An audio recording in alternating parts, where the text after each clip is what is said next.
welcome to Forward Momentum. I'm going to have to interrupt my modification series to do the oxygen sensors on this vehicle, LEXUS GS400. So I wanted to walk you through the parts that I got, why I bought them, and how to install them. So this will be a quick how-to on installing upstream oxygen sensors on the LEXUS GS400 1UZ FE engine. I'm going to go ahead and pull the negative battery cable off the battery.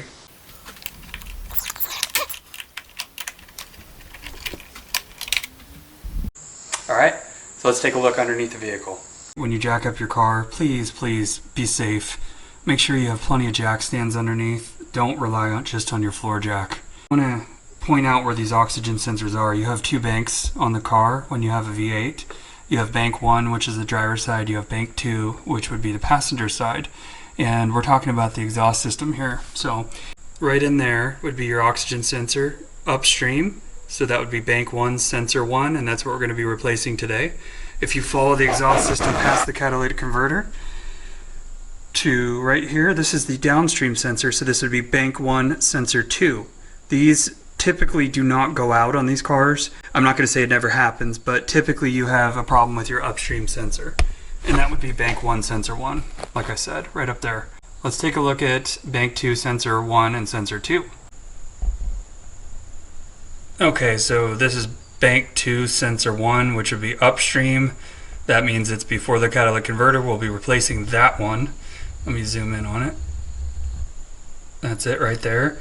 And you're going to have to disconnect the wire, which runs up inside, and then you're going to have to replace the sensor. And then, of course, out here, that's sensor number 2. We're not going to touch that one. I want to show you the tools you're going to need for this job. First and foremost, get yourself one of these O2 sensor removers. They will save your life. Well, maybe not your life, but they'll save you a lot of time when you're changing O2 sensors out. So pick one of these up. They're less than 10 bucks. It's totally worth it. This is a 7/8 size, so just make sure you get the right size for your vehicle. Now for the GS400, 7/8 is the correct size for the O2 sensors. You're going to need a 1/2 inch ratchet. You just need the leverage, and you'll see in the video why.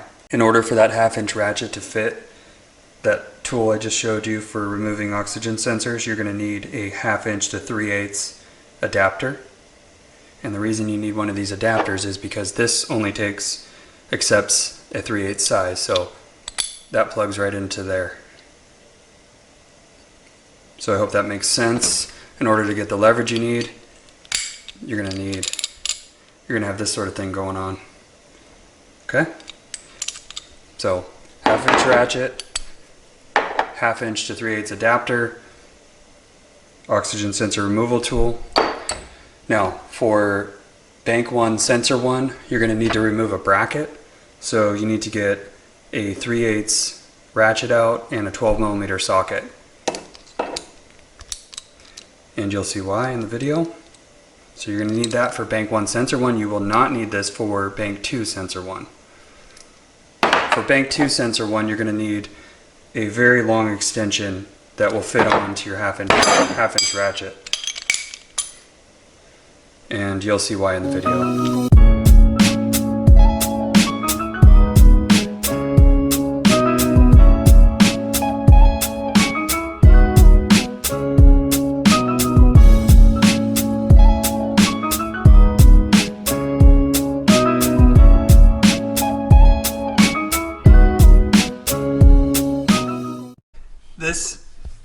You're going to need to take this 12mm bolt out of here in order to free up this bracket which holds this connection together. So that's what I'm going to do right now. So that's why I said to get that 12mm socket and 3/8 ratchet, because that's the only thing that'll fit up in here. This bank 1, sensor 1 is pretty tight. Luckily you don't need to do this for bank 2. So it's going to be really hard to film this, but what I'm going to do is I'm going to go ahead and take that off right there, and you can see I just have no clearance in here. So I'll go ahead and get that out, and then I'll be back with you. So now that I got that bracket off, I want to show you something. See how much easier it'll be to get this connection undone, because I can turn it around and I can move it however I see fit. So I'm going to go ahead and get that connection undone, but I wanted you to see when I took that 12mm bolt out, that's the bracket. As you can see, I got the connection undone off the oxygen sensor. This is the old one. Now I'm going to go ahead and put the special tool on there and I'm going to get the sensor out. Okay, I just wanted to show you how tight sensor 1 is with the 1/2-inch ratchet on it.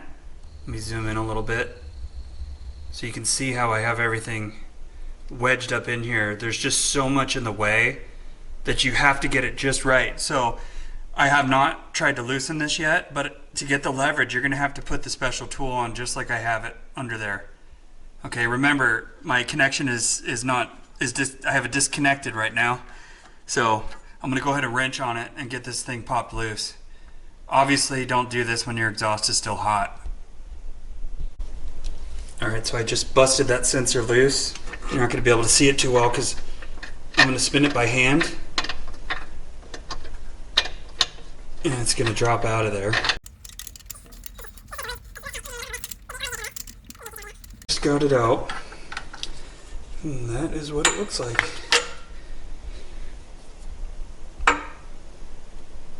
So before we get too happy about everything, let's go compare it to the new part and make sure that it looks exactly the same, and we'll get the new one installed. New sensor is on the bottom, old sensor is on the top. They look pretty similar, so I'm satisfied with that. Now if we check the connectors, this is probably the most important part. We just want to make sure that the connection looks the same.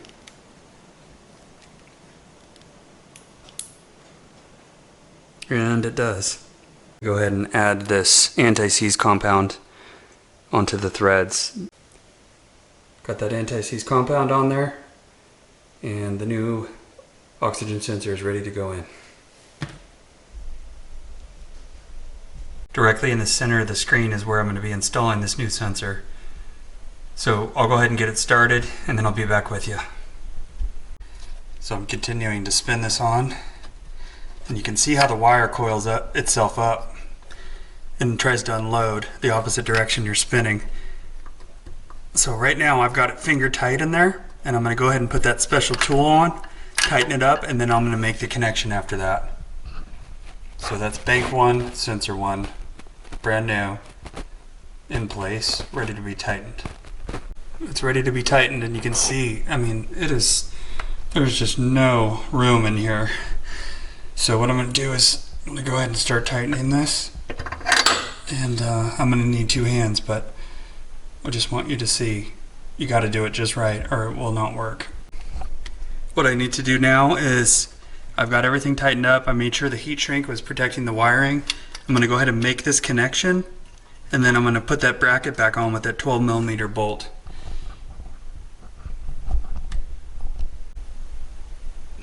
So you can see the new O2 sensor, and the connection has been made, and now I'm going to put that bracket on and we'll be done. There you have it. Bank 1, sensor 1 fully installed, connected, and the bracket is on.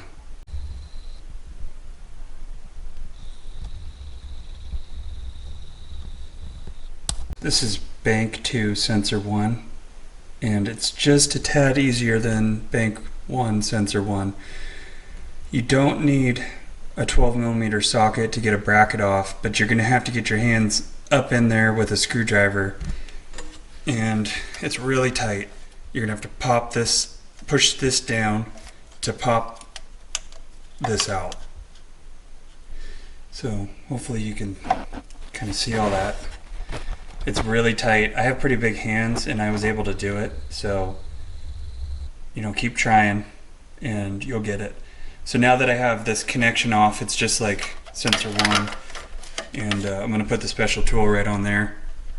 If you notice that yours is a little bit rusty, exposed to the elements, you may want to hit it with some PB Blaster and let it soak for a while in order to get it off. Okay, one thing that I did was I added this 1/2-inch extension. That's the only way I could get it up by these lines, these hard lines here. So I'm going to go ahead and try to bust this loose with this big long extension onto my 1/2 inch ratchet. Okay guys, that did work. You can see it's loose. So now it's just a matter of me getting my hand in there and turning it.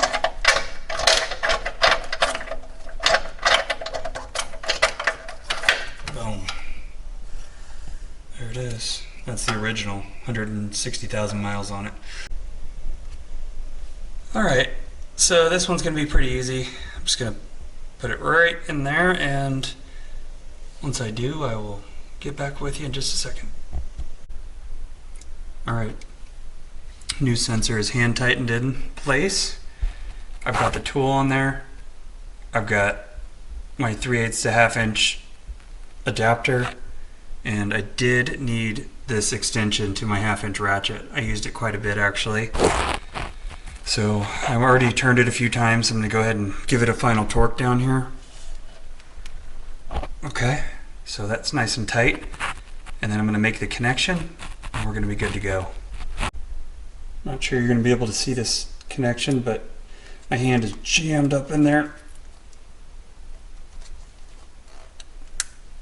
Hear that snap? Give it a wiggle, we're good. Okay, the connection's made now. I'm going to go ahead and make sure that this wire isn't hung up on anything or touching anything. Put the heat sleeve up, and we are good to go. That is bank 2 sensor 1 complete. I'm going to go ahead and put that negative back on.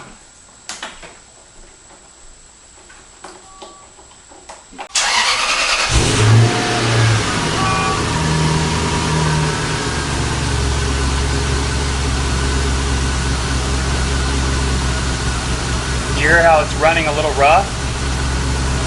It's relearning as we speak.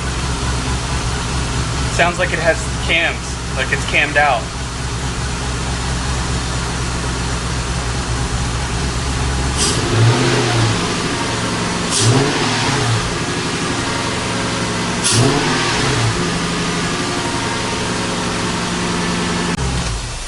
Alright, so there you have it. Oxygen sensor replacement from bank 1, bank 2, both upstream.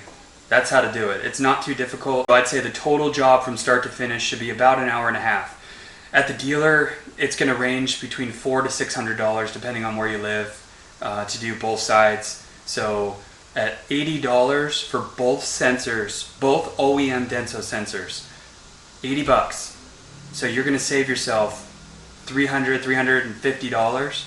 Hey, if you enjoy these episodes, be sure to drop a like, be sure to subscribe to the channel, because I'm going to have more awesome episodes coming up about the LEXUS GS300, GS400 series, and also other things like airplanes, cars, who knows. That's what the purpose of this channel is to enjoy anything that moves forward and anything that goes fairly quickly. We'll see you on the next one. Take care.